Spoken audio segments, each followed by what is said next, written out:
راه كيف يعقل ان مدارس في الليسي كتلقى جوج اساتذه ديال الفيزيك وثلاثه ديال الاس في تي وربعه ديال الماتش كلهم مزاحمين على مسطره صفراء وحده كاينه في الاداره. استاذ ديال لانفورماتيك كاينين جوج في مدارس ما عندهمش داتا شويه القليله باش انهم يخدموا، بلا ما نقولوا ان لانفورماتيك خصها تخدم بيسيات، داتا شويه الاخرى ما كايناش. بالنسبه عاوتاني بالنسبه نكمل لك في الصحه وغنزيدك عاوتاني نكمل لك في التعليم ونزيدك في الصحه. مشكل ديال الاضرابات، علاش اساتذه ملي كيخرجوا كيديروا اضرابات عطيشهم القمع.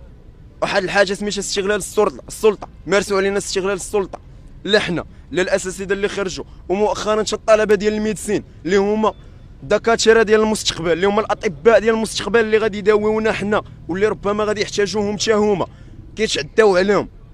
واش للدرجه ديال الحكومه فاشله ما قادراش انها تنزل معانا وتهضر معانا؟